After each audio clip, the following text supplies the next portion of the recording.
A hneď cestou do práce nás čaká ďalšia dopravná špička.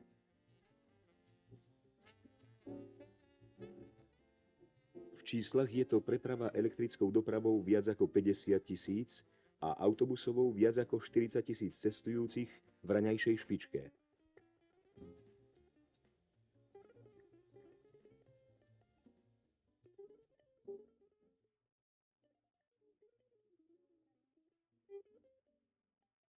Za priemerný deň použije v Košiciach elektrickú dopravu viac ako 150 000 osôb a autobusovú viac ako 120 000.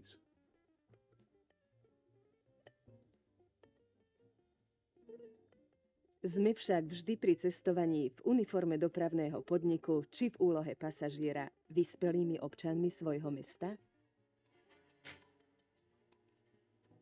Zdržme sa odpovede. Radšej sa len pozerajme. Smutnou útechou nám môže byť, že tieto obrázky nie sú len košickou špecialitou.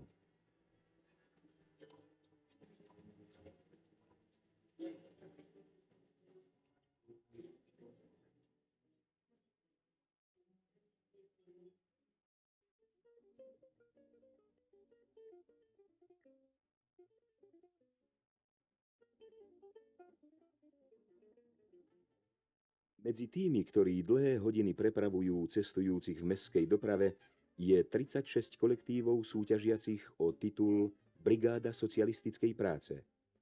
Ako jeden z najlepších bol vyhodnotený kolektív súdružky Bugáľovej, v ktorom je 5 sprievodkýň.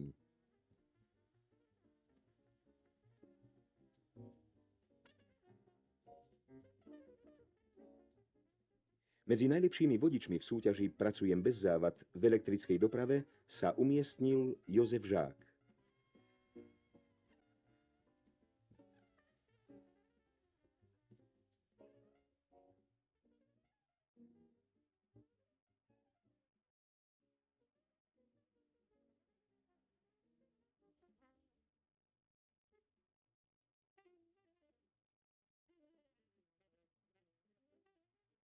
V autobusovej doprave je to šofér Štefan Gaľo. Všetky súťažiace kolektívy prejednávajú každú sťažnosť cestujúcich a zo všetkých síl sa snažia chyby odstrániť.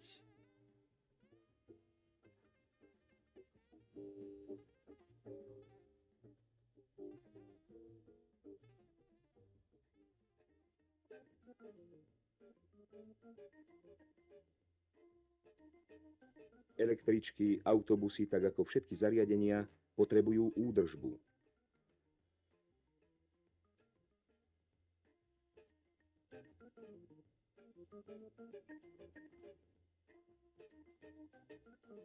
O to sa stará niekoľko údržbárskych čiat.